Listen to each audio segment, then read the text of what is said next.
नमस्कार दोस्तों, मैं विजय तिवारी। स्वागत है आपका हमारे YouTube channel the book society में, जहां हम आज की क्लास में सब्जेक्ट कोड BCDG 172 के चैप्टर नंबर 6 की चर्चा करेंगे। चैप्टर का नाम होगा मातृत्व। इससे पहले 5 चैप्टर की वीडियो ऑलरेडी चैनल पर अपलोड कर दी गई हैं। तो यदि आपने उन लेक्चरों को नहीं सुना है तो सबसे पहले उन लेक्चरों को जरूर सुन लीजिएगा। इसके साथ साथ यदि आप हमारे चैनल पर नए हैं तो चैनल से जरूर जुड़िए। तो चलिए शुरू करते हैं आज की क्लास। जैसा कि आज हमारे चैप्टर का नाम है मातृत्व। तो जैसे ही हमारे सामने ये शब्द आता है मातृत्व, तो ये शब्द अपने आप में एक सिर्फ शब्द नहीं रह जाता, बल्कि इसके अंदर बहुत सारी फीलिंग होती हैं, बहुत सारी इमोशंस होते हैं। इंडिया के अंदर आपने कई बार सुना होगा ये चीज़, अपनी डेली लाइफ में कई बार सुनी होगी ये चीज़। क्या कि एक स्त्री के जीवन में जो सबसे बड़ा सुख होता है वो सुख होता है संतान सुख। आपने ये चीज़ सुनी होगी। लेकिन ये चैप्टर हमें बताएगा कि शायद यही सुख उसके लिए सबसे बड़े दुख का कारण भी है। यानी कि एक स्त्री के अंदर जो मातृत्व की भूमिका है, यही भूमिका उसे एक विशेष स्थान भी दिलाती है समाज में, और यही भूमिका उसके शोषण का कारण भी बनती है। क्योंकि महिला संतान प्रदान कर सकती है, ये उसकी एक बहुत बड़ी क्षमता है। लेकिन आधुनिक समाज हो चाहे प्राचीन समाज हो, इस समाज ने उसकी इसी क्षमता का शोषण किया है। महिलाओं को बस कुछ ही भूमिकाओं में बांध कर रख दिया गया है। ये मान लिया गया है कि महिलाओं की जो मातृत्व है, महिलाओं की जो ये प्रेम भाव है, महिलाओं की ये सिर्फ यही कार्य ही है कि वो संतान को जन्म दे और उनका पालन पोषण करे, उन्हें एक आदर्श नागरिक बनाए। जिसकी वजह से जो महिलाएं हैं उनकी भूमिका अर्थव्यवस्था में, राजनीतिक व्यवस्था में सीमित हो जाती हैं। उन्हें घरेलू दुनिया में ये चीज रखकर उन्हें बांध दिया जाता है। तो आपने कई बार सुना होगा ये सब चीज़ें, क्या कि महिलाओं का स्वभाव ही ऐसा होता है कि वो देखभाल करती हैं, पालन-पोषण करती हैं, बच्चों को बहुत अच्छे अच्छे तरीके से सँभालती हैं, घरों को बहुत अच्छे से चलाती है। तो महिलाओं को जो सबसे बढ़िया उपहार है वो मातृत्व ही है। ऐसे इमोशनली टाइप के जो विचार होते हैं, ये महिलाओं की प्रशंसा में कहे जाते हैं, ताकि उसे कुछ कार्यों तक क्या कर दिया जाए, बांध दिया जाए। और ऐसे जो शब्द हैं, ऐसे सुनकर जो महिलाएं भी हैं ये भी क्या हो जाती हैं, गर्व से विभूत हो जाती हैं। वो सोचती हैं कि हाँ भाई, हम ना प्रेम के लिए हैं, हम देखभाल के लिए ही बने हैं। और वो खुशी खुशी अपनी खुशियों को क्या कर देती हैं, बलिदान कर देती हैं। तो आप अगर ये सोच रहे हैं कि महिलाओं को जो माँ बनना उनके लिए वरदान है, तो वही उसके लिए सबसे बड़ा अभिशाप है। ऐसा इस ये चैप्टर आपको कह रहा है। मैं कुछ चीज़ों से सहमत भी हूँ और कुछ चीज़ों से सहमत नहीं हूँ। हो सकता है आप भी कुछ चीज़ों से सहमत हों, कुछ चीज़ों से सहमत नहीं हों। तो देखिए, पढ़ने के बाद हमारा एक दृष्टिकोण होता है, और उस दृष्टिकोण के हिसाब से हमें चीज़ों को चलाना चाहिए। ये नहीं कि पढ़ने के बाद अंधविश्वासी तरीके से एक और चल लेना चाहिए।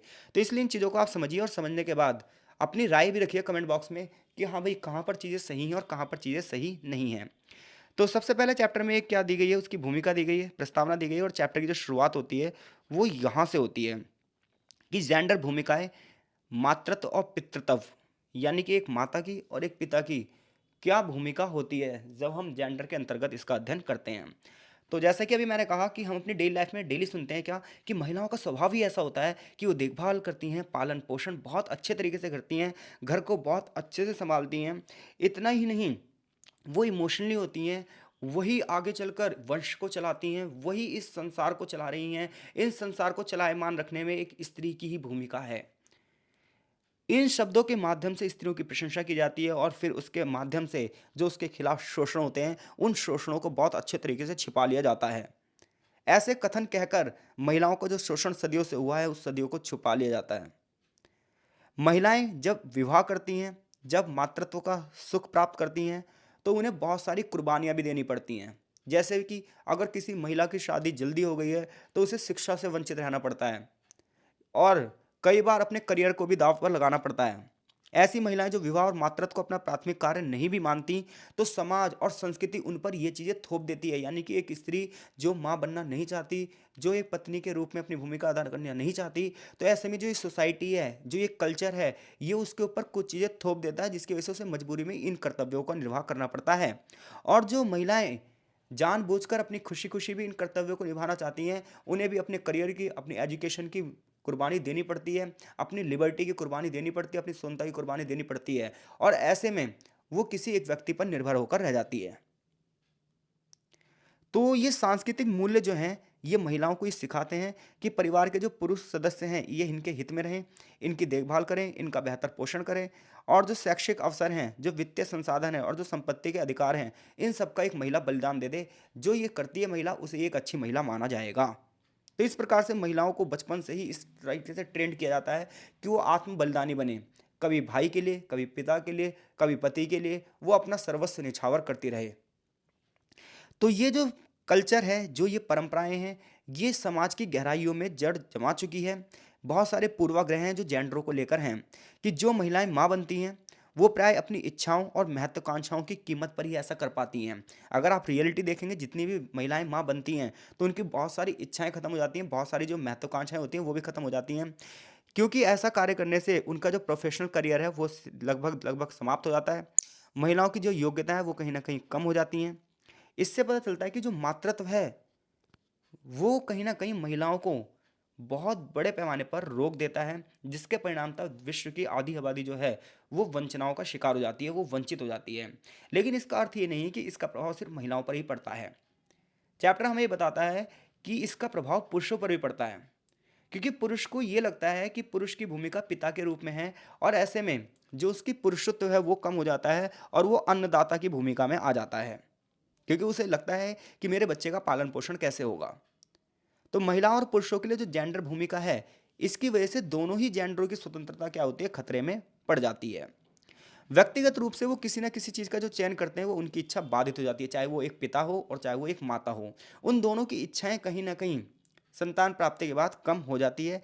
इससे इस चीज़ पर भी असर पड़ता है कि जो संस्कृति है उसमें महिलाओं और पिताओं की जो भूमिका है, उस भूमिका को उन्हें निभाना ही पड़ेगा, क्योंकि जो हमारा कल्चर है, जो हमारा ट्रेडिशन है, हर सोसाइटी का जो ट्रेडिशन है, उसके माध्यम से वो क्या करते हैं, अपनी भूमिका को निभाते निभाते अपनी इच्छाओं को खो देते हैं।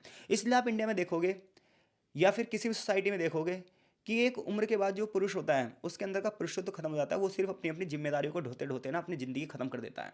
और महिला भी अपनी जिम्मेदारी ना निभाते निभाते निभाते निभाते अपनी इच्छाओं को त्याग देती है, और उसकी आंखों की चमक सिर्फ और सिर्फ अपने बच्चों के करियर को देखने से होती है। तो इस टाइप से हमें पता चलता है कि जब जेंडर की भूमिकाओं में हम मातृत्व को देखते हैं, पितृत्व को देखते हैं, यानी कि माता को देखते हैं, जब पिता को देखते हैं, उनकी फीलिंग्स देखते हैं, इमोशंस देखते हैं, तो कहीं ना कहीं संतान प्राप्ति के पश्चात वो चीज़ें समाप्त हो जाती हैं जो चीज़ें उनके पर्सनल लाइफ के लिए ज़रूरी थी। तो कुछ महिलाएं माँ की भूमिका के लिए अपनी तैयारी में वास्तव में बिना कोई सवाल किए ही माँ बन जाती हैं, यानी कि उन्हें कोई दिक्कत ही नहीं है। और जब वो एक बार माँ बन जाती हैं तो वो अपनी सारी महत्वाकांक्षाओं को पूरी तरीके से त्याग देती हैं। और वास्तव में इस सत्य भी है कि अनेक महिलाएं सही मायने में माँ बनना चाहती हैं। 90% महिलाओं से पूछिए तो वो माँ बनना चाहती हैं और अपनी घरेलू जिम्मेदारियों को ही निभाना चाहती हैं, क्योंकि इस सब तरीके से ना वो मेंटल डिप्रेशन से बचना चाहती हैं, क्योंकि बाहर ना बहुत ज़्यादा कंपटीशन है। तो ऐसे में महिलाओं को पारंपरिक रूप से तैयार किया जाता है, और वो भी इस चीज़ में ही ना अपने आप को क्या सोचती हैं कि हाँ ये ठीक तो है यार, कि एक बच्चा होना है, फिर उसकी देखभाल करनी है, परिवार को संभालना है, खाना बनाना है, तो वो घरेलू जिम्मेदारियों को तरजीह देती हैं और घरेलू जिम्मेदारियां निभाने का चुनाव करना चाहती हैं। तो ऐसे में फिर भी जो नारीवादी हैं वो जेंडर की भूमिकाओं को प्रश्न उठाते हैं कि ऐसे में जो कुछ महिलाएं हैं, जो चंद महिलाएं ऐसी भी हैं जो लिबर्टी चाहती हैं, अपनी स्वतंत्रता चाहती हैं, समाज में एक भूमिका निभाना चाहती हैं, तो ये इन परंपराओं की वजह से, इन संस्कृति की वजह से ये भूमिका नहीं निभा पाती हैं। कह रहा है जो महिलाएं अपनी स्वयं की इच्छा से माँ बनती हैं वो भी कुछ ऐसे निर्धारित व्यवहारों और विशेषताओं का शिकार हो जाती हैं जिनकी उम्मीद एक अच्छी माँ से की जाती है। उदाहरण के लिए संभव है कि उनका जो उच्च शिक्षा का लक्ष्य होगा, क्योंकि अगर हायर एजुकेशन प्राप्त करना चाहते हैं तो हायर एजुकेशन के लिए मिनिमम मिनिमम आपको 28 से 30 साल देने ही पड़ेंगे, क्योंकि अगर आपको पीएचडी करनी है तो पीएचडी करने के लिए आपको 27-28 साल लग ही जाएंगे। तो अगर आपको हायर एजुकेशन करनी है और आप पारिवारिक बंधनों में बंध रहे हैं तो वो आपकी जो हायर एजुकेशन की इच्छा है वो तो गई। तो जो महिलाएं अपनी स्वयं की स्वतंत्र स्वतंत्र इच्छा से ही माँ बनती हैं तो उनके भी जो निर्धारित व्यवहार हैं, जो विशेषताएं, उनका वो शिकार हो जाती हैं समाज की। उसका रीज़न ये है कि उनकी जो उच्च शिक्षा का लक्ष्य होता है, उनका जो अपना करियर का कामकाज होता है, उनका जो रोजगार होता है वो कहीं ना कहीं रुक जाता है, या फिर कई बार वो अपनी इच्छा से त्याग देती हैं। और अगर आप मिडिल क्लास महिला की बात करोगे तो मिडिल क्लास जो महिला है, मध्य और मध्य उच्च वर्ग की जो महिलाएं हैं, ये घरेलू कामकाज का सारा भार अकेले ही अपने कंधों पर उठा लेती हैं। और ये काम जो उन पर थोप दिया जाता है, ये ममता के आधार पर थोप दिया जाता है कि भैया ये तो आपकी फीलिंग है, इमोशंस है, आपका प्रेम है, आपकी दया है। जैसे वो परिवार के लिए भोजन बना रही है, बच्चों को स्कूल जाने के लिए तैयार कर रही है, बच्चों के गृह कार्य की देखरेख कर रही है, इतना ही नहीं उसकी शैक्षिक जरूरतों को देख रही है। ये सब जेंडर की भूमिका तय कर देती है। तो ऐसे पिताओं को भी ऐसी चीज़ों के लिए मजबूर होना पड़ता है कि वो अपनी संतानों के निर्धारित कार्यों को पूरा करवाएं। वो एक कमाऊ सदस्य के रूप में ही भूमिका अदा कर लेते हैं, क्योंकि उनका ये मानना है, ये समाज का मानना है कि जो पुरुष है वो अपने घर की सभी आवश्यकताओं की पूर्ति करेगा, इसके लिए चाहे उसे कुछ भी करना पड़े। जिसके परिणामतः आप जब मार्केट में देखेंगे तो पुरुषों का भी बड़े पैमाने पर शोषण होता है। 8 घंटे की जगह उनसे 10 घंटे काम करवाया जाता है। आए दिन जो निर्धन पुरुष हैं उनका बड़े पैमाने पर शोषण किया जाता है। तो अगर महिलाओं का चार दीवारी के अंदर शोषण हो रहा है तो पुरुषों का चार दीवारी के बाहर शोषण हो रहा है। अंतर सिर्फ इतना सा ही है। तो जेंडर भूमिका मातृत्व और पितृत्व क्या है, अगर ये प्रश्न आता है तो आप इस प्रश्न का उत्तर देने में सक्षम हैं। आगे चैप्टर में यह आ रहा है कि एक पितृसत्तात्मक समाज में, एक पूंजीवादी समाज में एक मातृत्व जो है वो किस प्रकार से एक शरीर बनकर रह जाता है। तो देखो, पितृसत्तात्मक अगर आप बात करोगे, पितृसत्ता क्या होती है, तो पितृसत्ता एक ऐसी व्यवस्था है जिसके माध्यम से पुरुषों को ही सर्वश्रेष्ठ माना जाता है और सारी की सारी जो भूमिका है वो पुरुषों पर ही थोप दी जाती है और महिलाओं को कहीं ना कहीं चार दीवारी के भीतर कैद कर दिया जाता है। तो पितृसत्तात्मक संस्कृति की अगर बात करोगे, और जितनी भी मोस्टली सोसाइटी है उसमें से 80% सोसाइटी ऐसी है जो पितृसत्तात्मक है, जहाँ पर महिलाओं को अधिकार नहीं है। तो ऐसे में जो ये पितृसत्तात्मक सोसाइटी है, पितृसत्तात्मक जो कल्चर है, ये महिलाओं के शरीर का वस्तुकरण कर देता है। ऐसे में महिलाओं के शरीर को ही एक वस्तु मान लिया जाता है और बड़े पैमाने पर उसका शोषण किया जाता है। हालांकि मैं शोषण शब्द का प्रयोग कर रहा हूँ, लेकिन जो है ये प्रयोग ना आनंद के रूप में लोग बाग कहते हैं, लेकिन रियलिटी उसके पीछे क्या है, वो शोषण ही है। जैसे महिलाओं से हम कुछ सांस्कृतिक उम्मीद रख लेते हैं, कुछ सुंदरता के झूठ उनसे जोड़ देते हैं कि महिलाओं को पाजेब पहननी चाहिए, महिलाओं को चूड़ियाँ पहननी चाहिए, महिलाओं को सुंदर दिखना चाहिए। तो ये सारी चीज़ें जब हम उन्हें दिखा देते हैं और महिलाएं ऐसा करती भी हैं जानबूझकर, उसका रीज़न ये है कि एजुकेशन का लेवल उन्हें पता ही नहीं, उन्हें ये पता ही नहीं है जो उनके पैरों में पाजेब बांधी गई, वो पाजेब नहीं, वो जंजीर है। उन्हें ये नहीं पता कि ये बेड़ियों के रूप में कार्य कर रहा है श्रृंगार। अगर आप नारीवादी पढ़ोगे, अभी आगे चैप्टर में पढ़ोगे, तो आपको पता चलेगा कि जो ये श्रृंगार है किसी एक पुरुष के लिए या फिर अन्य तरीकों के लिए, तो ये जो श्रृंगार है कहीं ना कहीं बेड़ियों का कार्य कर रहा है। ऐसा नारीवादी कह रहे हैं, मैं नहीं कह रहा। तो पितृसत्तात्मक समाज में महिलाओं को शरीर का वस्तुकरण कर दिया जाता है। ऐसे में हर महिला सुंदर दिखना चाह रही है। परिणाम ये होता है कि महिला शरीर के कुछ निर्धारित सांस्कृतिक उम्मीदों से जुड़ जाती है और सुंदरता के कुछ मिथकों से जुड़ जाती है। मिथक मतलब होता है झूठ। ये माना जाता है कि महिलाओं का शरीर छरहरा होना चाहिए, त्वचा चमकदार होनी चाहिए, जिसके लिए महिलाएं भी अपने अपने स्तर पर कुछ ना कुछ करती ही रहती हैं। इवन महिलाओं का व्यवहार कैसा होना चाहिए, इस चीज़ पर भी ध्यान दिया जाता है। जैसे कि अमेरिका में एक युवा फेडर किट्टे हैं और जना साविकी जैसे जो नारीवादी हैं, वो ये कहती हैं कि महिलाओं के शरीर पर जो गर्भधारण की प्रक्रिया है, इतना ही नहीं, बच्चा पैदा करने की जो उनकी क्षमता है, इस क्षमता की वजह से ही पितृसत्तात्मक समाज ने उन पर कंट्रोल कर लिया है। उसका रीजन ये है कि समकालीन समय में जो पूंजीवादी प्रणाली चल रही है, देखो पूंजीवादी प्रणाली का मतलब है मैक्सिमम प्रॉफिट। तो उदाहरण के लिए बोलता है कि जो महिलाएं हैं, महिलाओं पर मातृत्व की भूमिका थोप दी जाती है, उन्हें बच्चों का पालन पोषण उन पर थोप दिया जाता है, जिसके परिणाम तो उनसे जितना भी कार्य करवाया जाता है उसके लिए भुगतान किया ही नहीं जाता। वो बच्चों की देखभाल करती हैं, घरेलू कामकाज करती हैं और ये फ्री फंड में सारा काम होता है। तो ऐसे में अगर महिलाओं और माताओं के दमन की अगर बात की जाए, तो महिलाओं और माताओं के दमन के लिए केवल पितृसत्ता ही जिम्मेदार नहीं है, बल्कि ये जो पूंजीवादी समाज है, ये जो जातिवाद है, ये जो प्रजातिवाद है, ये सब मिलकर एक महिला का दमन करते हैं, ये सब मिलकर एक महिला का शोषण करते हैं। तो आज की जो पूंजीवादी प्रकृति है, आज जो जातिवाद चल रहा है, प्रजातिवाद चल रहा है, जो धार्मिक चीज़ें चल रही हैं, इन सब ने मिलकर एक महिला का शोषण किया है। उस महिला को ये दिखा दिया है कि तू मातृत्व सुख प्रदान कर सकती है, और उसे फीलिंग, इमोशन, दया भाव में तैयार कर दिया जाता है। परिणाम तो वो महिला भी इस भूमिका को निभाने के लिए तैयार हो जाती है और उसे घर के चार दीवारी में कैद कर दिया जाता है। वो बहुत सारा काम करती है, दिन रात काम करती है, और उसके बाद उसे वेतन नहीं मिलता, और उसके बाद उसका शोषण किया जाता है और उसे ये दिखाया जाता है कि वो एक पुरुष पर क्या है, निर्भर है। आगे चैप्टर में शहरी महिलाओं और ग्रामीण महिलाओं के बारे में बताया गया है। तो इतना तो आपको पता चलेगा कि भारतीय समाज हो, खाली भारतीय समाज नहीं बल्कि विश्व के अनेक समाज पितृसत्तात्मक समाज हैं। और पितृसत्तात्मक समाज में जो है महिलाओं की भूमिका बहुत ही कम है, इवन जीरो के आसपास है। फिर भी मैं 0.001 कह देता हूँ, जबकि पुरुषों को ही सारे अधिकार दिए गए हैं। तो ऐसे में ना एक क्लास बन जाती है, एक श्रेणी तंत्र बन जाता है। तो पितृसत्तात्मक समाज और पूंजीवादी समाज की वजह से हुआ ये है कि एक उपभोक्तावाद की संस्कृति उभरी है, यूज एंड थ्रो की चीज़ उभरी है, और ऐसे में जो नारी का देह है, नारी का जो शरीर है, उसका एक वस्तु के रूप में प्रयोग किया जाता है। फॉर एग्जाम्पल, यहाँ पर दिया है जो मातृत्व जो शरीर है, ये माना गया कि ये संतान सुख देगा, एक संतान की प्राप्ति करेगा। संतान में भी क्या देगा, बालक। अगर बालिका हो गई तो उस महिला का शोषण किया जाएगा, उस महिला को ताने दिए जाएंगे, उस महिला का विरोध किया जाएगा। यानी कि संतान भी दे, और वो भी संतान वो क्या दे, पुरुष दे, एक बालक शिशु दे। तो वो इसलिए ताकि एक बालक शिशु हो तो वो आगे चलकर उस वंश को आगे बढ़ाएगा, इस पूरे पूरे समाज को चलायमान करेगा। तो ऐसे में जो मातृत्व शरीर है, ऐसे में जो एक महिला का शरीर है, वो सिर्फ प्रजनन कार्यों तक संकुचित हो जाता है। तो ऐसे में अगर एक महिला का जो कार्य है सिर्फ वो ये हो जाता है कि वो बच्चे पैदा करेगी और चलाएगी इस समाज को, और बच्चों में भी सिर्फ लड़का पैदा करे, ये माना जाता है। तो ऐसे में जो उसकी कोख है वो एक बर्तन की तरह यूज हो जाती है, एक कंटेनर की तरह यूज हो जाती है।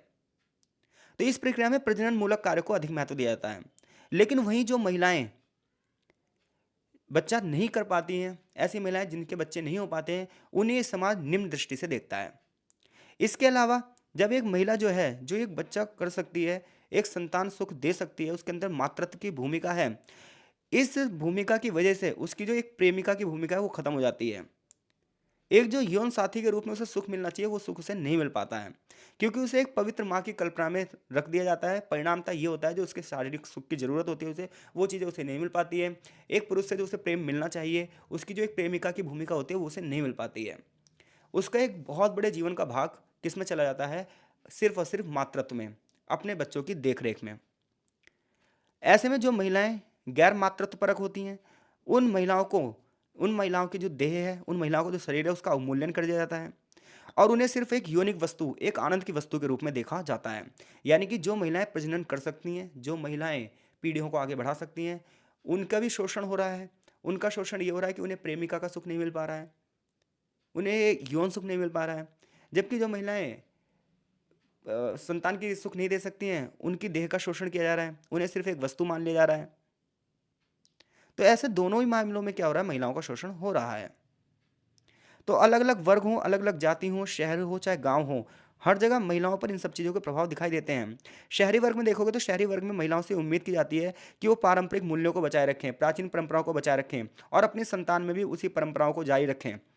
चाहे इन मूल्यों में कुछ ही क्यों ना हो। लड़कियों को, अगर लड़कियां हैं, महिलाएं हैं, तो उन्हें बताना चाहिए कि उन्हें आगे समाज में क्या करना है। उन महिलाओं को दया भाव रखाना चाहिए, उनसे ये सिखाना चाहिए कि हर महिला जो है, अब हर जो पुत्री है वो क्या करे, अपने सास हैं, ससुर हैं, उनकी क्या करे, दास्ता रखे, उनकी सेवा करे, अपने पति की सेवा करे। ये सब चीज़ें शहरों में सिखाई जाती है। माताओं से अक्सर ये उम्मीद की जाती है कि वो अपने पुत्रियों से समझौता करने की भावना का विकास करें, कठिन परिस्थितियों में तालमेल की स्थापना करें कि बेटा अगर भूखी रही हो तो भूखी रह जाइयो, अगर तेरा पति नहीं कमाता तो तू भूखी रह जाइयो। इस प्रकार की शहरी संस्कृतियों में क्या होता है, अपने बच्चों को सिखाती है माएँ। खास तौर पे मिडिल क्लास की माएँ जो होती हैं, लोअर क्लास की जो माएँ होती हैं, गरीब निर्धन वंचित महिलाएँ हैं जो शहरों में, वो यही सिखा रही हैं। वो ये दिखा रही हैं कि अपने भाई या पिता के लिए अपने सबसे प्रिय भोजन के हिस्से का भी त्याग कर दो। और ऐसे में आपने देखा भी होगा, अगर लड़के इस वीडियो को सुन रहे हैं तो उन्होंने देखा होगा कि उनकी बहन कई बार जो खाने की चीज़ है उसमें से कह देती है चल तू खा ले, और या फिर उनकी माँ है तो उन्होंने देखा होगा उनकी माँ कहती है चल तू खा ले पहले। तो फिर वही त्याग क्यों करे, हम क्यों नहीं त्याग कर सकते। तो ऐसे में ना बचपन से महिला के मन में ये भर दिया जाता है। अब ग्रामीण महिलाओं की बात कर दी जाए, तो ग्रामीण महिलाओं की बात की जाए या विस्थापित महिलाओं की बात की जाए जो शहरों से आकर गाँव से आकर शहरों में बस रही हैं, इन महिलाओं की सबसे बड़ी समस्या है। इन पर भी प्रभाव पड़ता है, उनकी संतानों पर भी इसका प्रभाव पड़ता है। रीज़न क्या होता है, गरीबी बहुत ज़्यादा ज़्यादा होती है, उचित स्वास्थ्य सुविधाएँ नहीं होती हैं, अनचाहे गर्भ धारण करने पड़ते हैं क्योंकि टेक्नोलॉजी गाँव में नहीं होती है और इवन इनके एजुकेशन का लेवल कम होता है, जिसकी वजह से इन्हें पता भी नहीं होता है कि गर्भ निरोधक के उपाय कैसे अपनाए जाएँ। परिणाम ये होता है कि शिशुओं की उच्च मृत्यु दर होती है, बहुत सारे शिशु मर जाते हैं और बहुत सारी महिलाएँ भी प्रजनन के वक़्त मर जाती हैं। 2011 के आंकड़े देखोगे तो लिंग अनुपात सिर्फ 1000 पुरुषों पर 943 ही हैं और मातृत्व मृत्यु दर 167 है। मातृत्व मृत्यु दर का मतलब ये है कि बच्चे को जन्म देते हुए महिलाएं जो मर जाती हैं। तो 1000 महिलाएं जब बच्चे को जन्म दे रही हैं, उनमें से 167 महिलाएं गांव में मर जा रही हैं। बहुत सारी महिलाओं को खेतों में काम करना पड़ रहा है, घरों में काम करना पड़ रहा है और कारखानों में काम करना पड़ रहा है। परिणाम ये होता है कि उनके शरीर को पोषण नहीं मिल पाता, स्वास्थ्य नहीं मिल पाता, शिक्षा जैसी बुनियादी ज़रूरतें नहीं हैं। ये सब उनके सामने बहुत बड़ी चुनौती हैं। शिक्षा और आर्थिक संसाधन नहीं है, इसी वजह से गर्भ निरोधक संसाधनों तक भी उनकी पहुंच नहीं होती है। परिणाम ये होता है कि अपने स्वास्थ्य को खतरे में डालते हुए उन्हें अवांछित यानी कि बिना मन के गर्भ धारण करना पड़ता है। वो कोई डिसीजन नहीं ले पाती कि कितने बच्चे उन्हें पैदा करने चाहिए, फैमिली के लिए कोई प्लानिंग नहीं हो पाती। कृषि में काम करने वाली महिलाएं घर में भी काम कर रही हैं और खेतों में भी काम कर रही हैं। परिणाम ये हो रहा है कि उनका स्वास्थ्य गिरता जा रहा है और मातृ मृत्यु दर बढ़ती जा रही है। आपने देखा होगा, कह रहा है कि निर्माण स्थल जितने भी होते हैं, जैसे शहरों में रोड बन रहे हैं, नालियाँ बन रही हैं या फिर कहीं पर कोई साइट्स, बड़ी-बड़ी बिल्डिंगें बन रही हैं, तो वहाँ पर बहुत सारी औरतें काम करती हैं, सीमेंट फेंकती हैं, रोड़ें कूटती हैं, पत्थर तोड़ती हैं और उनके बच्चे ना उसी खतरनाक परिस्थितियों में उनके आस-पास खेल रहे होते हैं, जिससे उन्हें चोट का भी कई बार खतरा होता है। ऐसे में मेरे को समझ में नहीं आता जो एनजीओ सेक्टर्स हैं या फिर जो गवर्नमेंट है, क्या इन्हें ये चीज़ें नहीं दिखाई देती अगर ये चीज़ें किताबों में लिखी है तो? तो फिर ये लोग कुछ करते क्यों नहीं हैं? या फिर केवल एक वोट बैंक की राजनीति? इसलिए ना एजुकेशन का लेवल सबको पता होना चाहिए। अगर हर बंदा एक एजुकेटेड होगा ना तो प्रश्न पूछ सकता है इन समाज के ठेकेदारों से। तो आप शहरों में देखो, ग्रामीण क्षेत्रों में देखो, गरीब महिलाओं के पास विकल्प नहीं होता, चॉइस होती नहीं है कि वो अपने बच्चों को सुरक्षा प्रदान कर सकें, पोषण प्रदान कर सकें, शिक्षा प्रदान कर सकें। तो ऐसे में इन महिलाओं की जो मातृत्व की भूमिका है, ये सिर्फ़ और सिर्फ़ क्या करती हैं, ये अपने मातृत्व की क्षमता ही खत्म करती जाती हैं। इनकी जो फीलिंग है, इमोशंस है, अपने बच्चों को दर्द में ही देखती रहती हैं। ये अपने बच्चों को कष्ट में ही देखती रहती हैं। ये चाहकर भी उन्हें वो सुख नहीं दे सकती जो एक माँ को सुख देना चाहिए। ऐसे में बहुत सारी गरीब महिलाएँ उच्च शहरी वर्ग के यहाँ साफ-सफाई का काम करती हैं, चौका बर्तन करती हैं। ऐसी महिलाएँ बच्चों को देख-रेख और ममतत्व का भी कार्य करती हैं, लेकिन उसके लिए भी उन्हें क्या क्या होता है, वो सिर्फ़ नौकर बनकर कार्य कर रही हैं। तो ऐसे में ग्रामीण महिलाओं की जो समस्या है, विस्थापित महिलाओं की जो समस्या है, वो बहुत ज़्यादा महिला समस्या है और वो समस्या सिर्फ़ उनकी नहीं है, बल्कि उनकी संतानों के ऊपर भी उसका प्रभाव दिखाई देता है। अब देखिए हम बात करने जा रहे हैं चैप्टर में लास्ट पैराग्राफ की, प्रजनन और सरोगेसी की। तो देखो जब हम प्रजनन की बात करते हैं, सरोगेसी आजकल सरोगेसी मर्डर बहुत ज़्यादा चल रहा है। तो प्रजनन मूलक समाज में ये बात की जाती है कि जो महिलाएँ हैं, इनको महिलाओं को शुरू से माना गया कि महिलाओं की जो प्रजनन क्षमता है, इसकी वजह से उन्हें सिर्फ़ ये माना गया कि वो संतान के लिए ही बनी हैं, संतान प्रदान करने के लिए बनी हैं। तो ऐसे में ना अमेरिका में एक बार बहुत बड़ा आंदोलन हुआ, संयुक्त राज्य अमेरिका में, और इस नारीवादी आंदोलन में ये कहा गया कि एक महिला ने ये केस कर दिया कि मुझे ना अपना गर्भपात करवाने का अधिकार होना चाहिए, क्योंकि मेरी मर्ज़ी मैं गर्भ धारण करूँ या ना करूँ। अनेक दशकों तक इन महिलाओं ने ऐसे बहुत सारे केस किए। तो 1973 में रो बनाम वेड मामले में कोर्ट ने ये डिसीजन दिया कि महिलाओं को ये अधिकार मिलना चाहिए कि वो अपने गर्भ को गिरा सकें। उनकी मर्जी वो बच्चों को रखें पेट में या नहीं रखें। भारत में 1971 में ये कानून बना कि 18 वर्ष से ऊपर वाली जो महिलाएं हैं, ये गर्भपात करवा सकती हैं। लेकिन जो अविवाहित महिलाएं हैं जिनकी शादी नहीं हुई है, उनके माता पिता को ये चीज़ लिख कर देनी पड़ेगी। 2023 की अगर हम बात करें तो 2023 में भी ऐसा ही एक कानून बना है। हालांकि 2022 में कानून बना है, स्वीकृति मिली है कि महिलाएं अब 6 महीने के बाद भी अबॉर्शन करवा सकती हैं। अब तक 4 महीने इसकी डेट थी। तो ऐसे में महिलाओं को प्रजनन से संबंधित अधिकार मिलने चाहिए, क्योंकि इससे ना सिर्फ जनसंख्या नियंत्रण होगी, बल्कि इसके साथ साथ जो अवांछित गर्भ है, ऐसे में कई बार जो महिलाएं बिना शादीशुदा ही गर्भ धारण कर लेती हैं, ऐसे में उनकी इज्जत के नाम पर उन्हें मार दिया जाता है। तो ये समस्याएं कहीं ना कहीं खत्म हो जाएगी। लेकिन एक समस्या और है भारत में। एक तो समस्या ये हो गई, एक समस्या और है इस दुनिया में कि अगर कन्या शिशु होगी तो कन्या शिशु की हत्या कर दी जाएगी। कई बार उसे पेट में मार दिया जाता है, गर्भ में हत्या कर दी जाती है, भ्रूण हत्या कर दी जाती है। कई बार अगर कोई टेक्नोलॉजी नहीं है या माता पिता पैसा खर्च नहीं कर सकते हैं, तो बच्चा पैदा हो जाता है, तब उसकी हत्या कर दी जाती है। जैसे कि यहाँ पे मैंने हाईलाइट भी किया है कि बालिका जो शिशु से जन्म के समय या 1 साल के भीतर जानबूझकर मार दिया जाता है। कई बार जहरीले पदार्थों का प्रयोग किया जाता है, जैविक या अजैविक रसायनों का प्रयोग किया जाता है, केमिकल्स का यूज़ किया जाता है, या फिर दाई के माध्यम से, पड़ोसियों के माध्यम से उसके खान पान में कुछ चीज़ें मिला दी जाती हैं, उसका पोषण का स्तर गिरा दिया जाता है ताकि वो मर जाए। तो इस प्रकार से भी बच्चियों को मारा जाता है। तो बालिका शिशु अगर जीवित भी बच जाए तो उसको पोषण, शिक्षा या वित्तीय संसाधनों या रोजगार के अवसर में हमेशा नुकसान ही झेलना पड़ता है। आज अगर हम बात करें बच्चे गोद लेने के मामले में, देखोगे अगर आप डाटा देखोगे तो आपको पता चलेगा बच्चा गोद लेने में सिर्फ और सिर्फ लड़कों को गोद लेने में तरजीह दी जाती है। यानी कि 90% लोग लड़कों को ही गोद लेते हैं, लड़कियों को गोद नहीं लेते हैं। जैसे कि यहाँ पर लिखा है 2014 के अगर आंकड़े देखोगे आपको, तो 6,750 बालिकाओं और 4,460 बालकों को गोद लिया गया। इस सूची में महाराष्ट्र शिखर पर है, लेकिन कई बार इसके माध्यम से तस्करी जैसी समस्याएं भी सामने आती हैं। आज भारत और पूरे विश्व में एक चीज़ और बढ़ रही है, सरोगेसी मदर। सरोगेसी मदर का मतलब ये है कि माता पिता हैं, वो एक अन्य महिला के माध्यम से अपने बच्चे को क्या करेंगे, पैदा करवाएंगे। यानी कि एक किराए की कोख चलती है। तो कोई महिला किसी दूसरी महिला के लिए किराए पर कोख धारण करेगी और आमतौर पर उस कोख के बदले उसे कुछ रुपए मिल जाएंगे। सैरोगेट जो माताएं होती हैं अक्सर गरीब होती हैं और ये वित्त लाभ के बदले किराए पर अपनी कोख देने का चुनाव करती हैं। सैरोगेट जो मदर होती हैं एक तरीके का कार्य करती हैं जिसकी निगरानी और कंट्रोलर जो होता है वो शक्ति और संसाधन रखने वाले लोगों द्वारा किया जाता है। जो अमीर लोग हैं वो बड़े पैमाने पर इसका यूज़ करते हैं।